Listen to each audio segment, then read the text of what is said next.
UFC 309 is a disgrace. This card goes down in a little bit under 3 weeks' time, and it is an embarrassment to Madison Square Garden cards, which normally are monumental UFC pay-per-view events. Not this year. And we're going to talk about why I think it's such a bad card. And actually, it lines up with some of the worst pay-per-views of 2024. But it's not just about it being a bad pay-per-view. It's also a mega event at MSG. Being one of the worst pay-per-view cards of the year is an abysmal failure on the UFC's part. And I think they should have done a lot better for those New York fans. I want to talk about why it's such a failing card, and I'm going to list my reasons why. First things first, the main card sucks. Let's look at it, okay? This is not the official bout order. UFC.com has it twisted. Bo Nickel, Paul Craig is on the main card. Bo Nickel's always on the main card. I guess I can accept it. It's his biggest fight in his career. Paul Craig has looked like crap lately, but, you know, still a halfway decent middleweight and has beaten some of the better guys in the light heavyweight division, being Jamal Hill and Ankalaev. So I guess I'm okay with Bo Nickel getting the Paul Craig fight. So of all the fights that I'm harping on, this is not the biggest issue. This could be the main card opener, but you got to follow me up with something enticing. Corinne Silva, Viviane Araújo, main card fight? This is not a main card fight on a pay-per-view. It's a main card fight on a UFC fight night at the Apex. This is easily an Apex fight. When I see this fight, I think of the UFC Apex. But this is going to be on the main card at MSG. You're saying, this is the one we want. This is the showcase fight. Corinne Silva is a really good prospect, but her and Araújo both are lacking name value, and most casual fans do not know either one of them.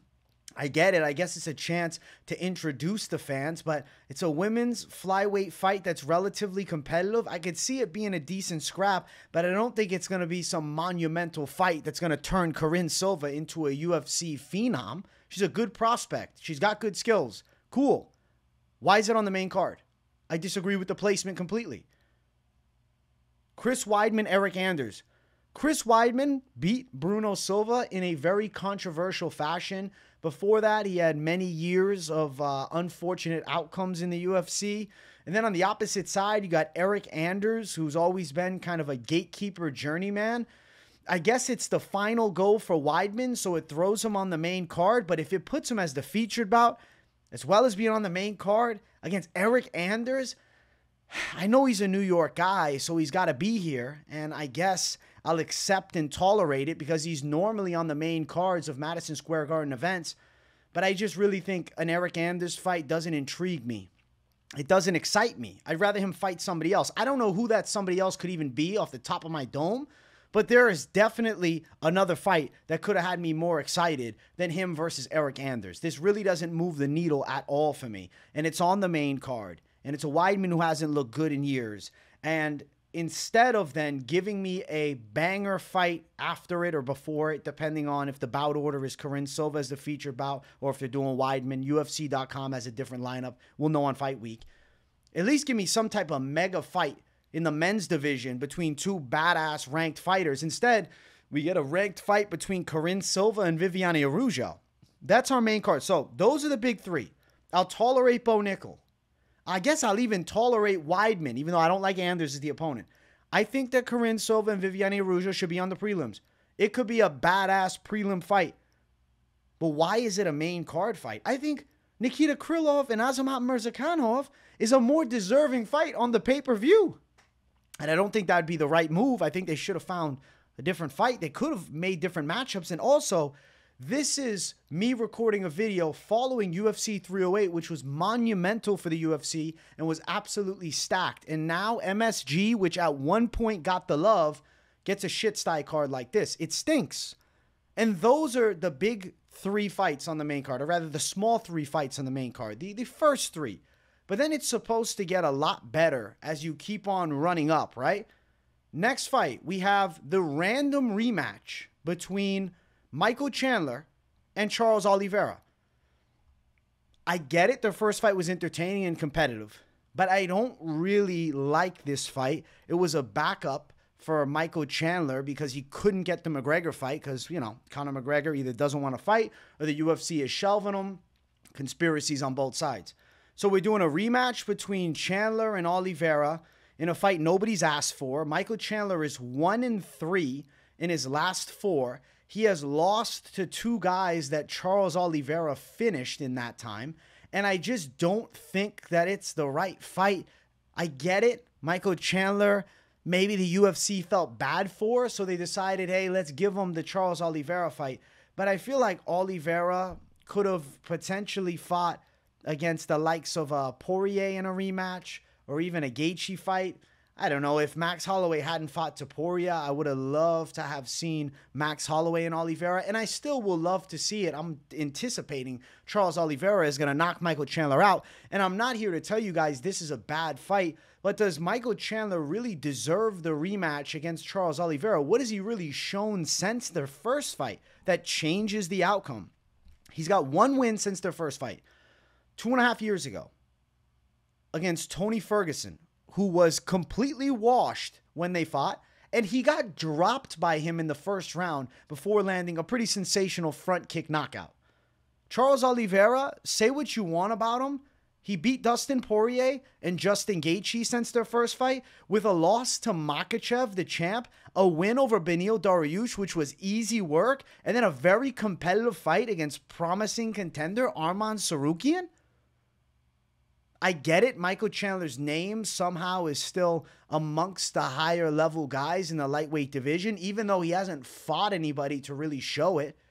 Like, imagine Dustin Poirier if he would have never fought Benoit Saint-Denis, and then they would have gave him Oliveira, right? Instead, he said, no, I'm fighting BSD and I want the title. Chandler is getting gifted a massive opportunity to beat Charles Oliveira, which would then put him in the title picture, undeservingly so. But if he wins, he's not going to be denied. I mean, he's going to be there. You beat Charles Oliveira, you're in a top contender fight or a BMF title fight. Odds are he loses to Charles Oliveira. I mean, he's been waiting how damn long? 2 years? He's been waiting 2 years. Poirier fucked him up bad last time they fought. He hasn't fought in 2 years. He was waiting for Conor McGregor, salivating and dreaming. He's 38, okay? He's 38 years old, and now he's fighting Charles Oliveira in a rematch. I think it goes down worse than last time. Oliveira knocked him out in their first fight. I think he's very live to knock him out again. Michael Chandler is incredibly inefficient defensively, and he does have a relatively questionable chin on top of it. Besides all of that, I would just prefer Charles Oliveira in a new fight because who knows how many Oliveira fights we really have left. He's 35, so to do a Chandler rematch, which really isn't necessary, it just leaves a lot to be desired for me. And as a fan, I'll hope for a victory, and then hopefully we get to see the rematch between him and Max Holloway. I'm done talking about this one, which is, you know, a random rematch. I got to get to the juiciness, which is talking about the illegitimate heavyweight title, which is on the line in the main event. I'm sorry to say it, but it has to be said. How can you be defending the belt against Stipe, who hasn't fought in 3.5 years and was chinned by Ngannou? Tom Aspinall is clearly the top contender. There's no argument to be had about it. He just beat cleanly a very game and crafty Curtis Blaydes in a rematch. And say what you want, Blaydes was knocked out by Pavlovich. Curtis Blaydes is a beast of a wrestler and a legit heavyweight. Fight before that, he knocked out Pavlovich. Tom Aspinall has beaten all of the best heavyweights, obviously aside from Cyril Gane. He finished Volkov in the first round. He has the interim belt, which means, hey, I'm next in line. I'm right here, champ. But the UFC, and specifically Dana White, was so hell-bent on making a legacy fight that in all actuality, they're delegitimizing the actual heavyweight belt, which normally carries a lot of weight. I mean, the heavyweight champ is the baddest man on the planet. And as great as Jon Jones is, beating Stipe Miocic doesn't tell me that he's the baddest man on the planet. He could be, maybe, but Tom Aspinall is right there as the interim champ. And let's not even get started with, you know, Francis Ngannou, who the UFC fumbled the bag on resigning because of their stubbornness and egos. They wouldn't bring him in when, sure, pay the man. Because Jon Jones and Francis Ngannou, I think, would have been worth the money they had to put forth for it. Jon Jones and Stipe Miocic is not a heavyweight title fight. This is not the battle of the baddest heavyweights. Yes, maybe Jon Jones is, but I don't think a 42-year-old Stipe is. He was one of the baddest heavyweights. And if there wasn't the heavyweight title on the line and you wanted to do it as a BMF type fight, some gimmick belt, a legacy championship, of course, I'm down for it. I'm down for the fight. I'm not opposed to watching Jon Jones and Stipe Miocic fight. What I'm opposed to is the fact that the legitimate top contender, who is in many people's eyes the real champion, has been avoided. Jon Jones has fought, what, one time since the damn fight against Reyes nearly 5 years ago? Ciryl Gane first round submission. Rather impressive, relatively quick. We didn't see a lot from the heavyweight version of Jon Jones. And he did look a little awkward in the first couple exchanges on the feet, but he found it on the floor and he got the finish. But I'm looking at a fight with Stipe Miocic and I'm thinking, how is Stipe 3.5 years outside of the cage? He's going to have so much ring rust and he's 42 years old. He's so far out of the title picture. You can't sit here and tell me to my face that you'd be picking Stipe over any of the top contenders at heavyweight right now. Who you picking, Stipe or Aspinall? 42-year-old Stipe? Obviously it's Aspinall. Are you not picking Volkov against him? A 6'7" striker? Does he not probably get worked by Ciryl Gane? As great as his legacy is, postmodern era is what it is. Look at his last win. Daniel Cormier, commentator extraordinaire. Okay, when we think of DC, we think of Daniel Cormier, the commentator these days. He's like the old uncle at the UFC events, okay? And that's the last win for him. Fight before that. Oh, Daniel Cormier. Fight before that. Daniel Cormier. Yes, Cormier's a damn legend, but this is the past era. We're in a whole new generation, and we're doing a fight with the old era. Like, Jon Jones is 37. He beat Ciryl Gane, which I guess puts him in the new era. Has Stipe Miocic faced off against any of the current top heavyweights? The answer is no. Look at Stipe Miocic's resume, and it's years back. Alistair Overeem Jr. dos Santos, obviously Francis Ngannou. So he did fight him. And then he got knocked out brutally in the rematch in his most recent fight 3.5 years ago. The resume of Stipe is the old era with his final, form of the Ngannou fight where he looked incredible. And then competitive fights with Cormier, he ends up beating him in the series. I love Stipe, okay? I get it. He's a badass, but this is not new generation MMA. What we witnessed at UFC 308 is the new generation with Ilia Topuria and Khamzat Chimaev getting incredible wins. What we're witnessing here is a fight between Stipe, who's from the old era. He's from the last decade, okay, the 2010s era, versus Jon Jones, who did most of his successful work in the 2010s era too. This is not really a battle of the modern best heavyweight. It's a legacy fight that Dana White is hell-bent on making, but for me, it's an illegitimate championship fight where there is the best guy being Tom Aspinall, who should be fighting Jon Jones. And now, another issue that arises with this. Besides this fight being an illegitimate championship fight, the loser and the winner both are most likely calling it quits after. So we're in a world now where Jon Jones beats Stipe, retires, and now Tom Aspinall gets promoted to being the undisputed champ after being the interim champ and defending the belt. And he never got to take Jones out. I'm thinking there's a high possibility of Jones calling it a career after this when he said so himself. But what if Stipe wins? Is Stipe going to stick around and fight Tom Aspinall? Or is Jon Jones and Stipe going to try to do a damn rematch? Like, what if something happens weird in this fight where there's a need for a rematch? Are we shelving Aspinall now to wait? Or is he defending the damn interim title for a second time? We're in a real scenario where the interim belt could be defended more than the damn real belt. And let's be honest, Jon Jones, as many title defenses as he has as a light heavyweight, he has 0 heavyweight title defenses, whereas Tom Aspinall defended the interim belt. So the interim champ has more title defenses and more modern era heavyweight fights, and he's not getting a shot because they want to do a legacy fight. It doesn't really make a lot of sense, and it's holding up a weight class, and it's not giving us the real dream of what we desire. And it's to find out, can Jon Jones beat a modern heavyweight? If he beats Stipe, what does that tell us? He beat a 42-year-old Stipe. Cool. But if he loses, I think that's even worse for the damn division, because now there's no chance of an Aspinall-Jones fight. Stipe wins. I mean, if Stipe wants to be a G and fight Aspinall, I will give him maximum respect. But is he gonna, though? I don't know. What are they going to angle towards a rematch? Jon Jones loses to Stipe. Does Stipe just retire and they never fight again?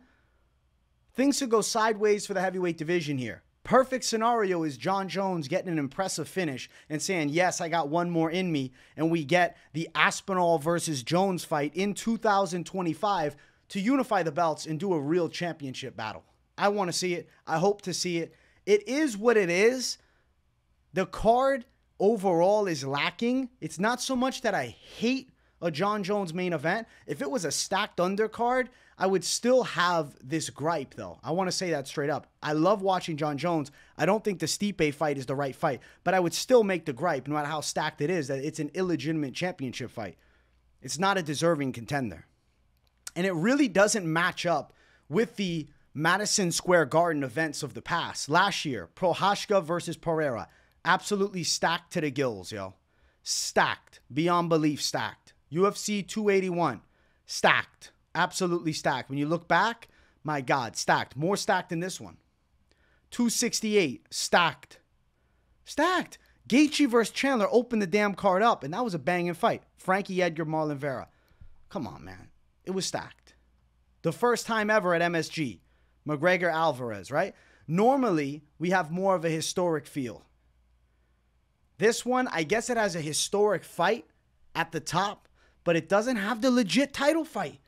And I don't care. Like, I know the legacy stuff is cool, but I want to see who the best right now is. Not Jon Jones now versus Stipe, who was good 5 years ago. Doesn't make a lot of sense, and it's unfortunate. And it is one of the worst pay-per-views of the year. When you look at the pay-per-views this year, UFC 301, what's better? Is 301 better? I feel like 301 is better. I'm saying 301's better. Is 297 better? I'll say that it's the second worst pay-per-view event of 2024. The second weakest card. Am I saying that the fights will suck? No. It's all about performances. They might be bangers, okay? And this video will still be relevant because it's not about how the fights will end or go. It's simply about name value. And looking at the name value of the card, I think it's underwhelming, and I think it leaves a lot to be desired. And I do think it's an embarrassment for the UFC at Madison Square Garden to be kind of screwing over New York after they're giving Abu Dhabi all love and the best damn card of the year. But it is what it is. That's how the game goes. Guys, I want to know if you agree with me in the comments. Let me know. Do you think that this card is a disgrace and it's a letdown for a Madison Square Garden card? And do you agree that Jon Jones and Stipe isn't a legit heavyweight championship fight? Or do you love this card? Maybe you're excited as hell about Corinne Silva and Viviane Araújo. Let me know in the comments. Maybe you love the Oliveira and Chandler rematch. Maybe I'm just on the outside looking in. Maybe I'm one of the few. Maybe you think Stipe deserves a title fight because what he did back in the 2010s. I don't. Maybe you do. I hope you guys enjoyed. Smash the likes. If you guys are new, subscribe. And definitely let me know what you thought in the comments. But if you got nothing to say, W in the comments to boost the algorithm for your boy. I'll see you all in the next one. Peace out.